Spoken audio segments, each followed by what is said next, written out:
నమస్తే, మీరు చూస్తున్న పీవీఆర్ న్యూస్. నేను మీ పీవీఆర్. అది ఇప్పుడే అందిన వార్త మనం చూద్దాం. మహాత్మా గాంధీ గ్రామీణ అభివృద్ధి పథకం కింద మనం గత సంవత్సరం నుండి ఏమేమి పనులైతే చేసుకొని ఉన్నాము గ్రామ సభ ద్వారా, అలాగే ఈ సంవత్సరం, ఈ ఆర్థిక సంవత్సరం 2024-25 సంవత్సరానికి గాను ఎటువంటి పనులు ప్రపోజ్ చేసుకోవచ్చు, అంటే ఎటువంటి పనులు ఎన్ఆర్జీఎస్ కింద చేసుకోవచ్చు అనేది మనం ఇప్పుడు చర్చించుకుంటాము.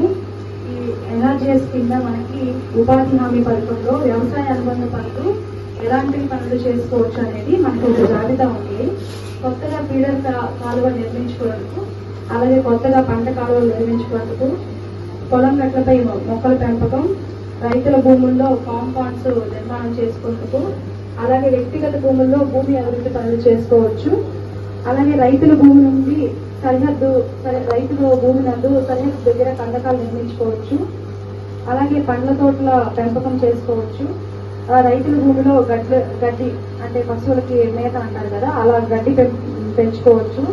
పశువులకి షెడ్ల నిర్మాణం చేసుకోవచ్చు. మనకి రీసెంట్ గా మినీ గోకులం అనే, ఇప్పుడు మన టీడీపీ గవర్నమెంట్ వచ్చిన తర్వాత మనకి మినీ గోకులం అని చెప్పేసి ఒక పథకం అయితే ప్రభుత్వం అయితే ప్రవేశపెట్టబడింది.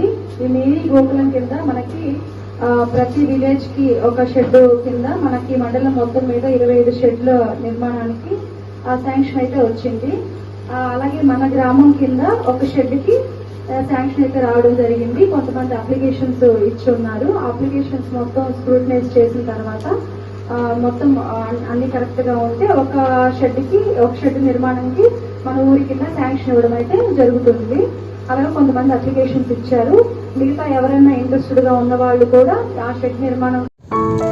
ఈ నెల 26వ తేదీన కృష్ణాష్టమి సందర్భంగా బీసీవై పార్టీ అధినేత రామచంద్ర యాదవ్ మార్చిలో వస్తున్న సందర్భంగా ప్రతి ఒక్కరూ ఉట్టిగొట్టే కార్యక్రమంలో పాల్గొని విజయవంతం చేయాలని గుండాల సైదులు యాదవ్ కోరారు.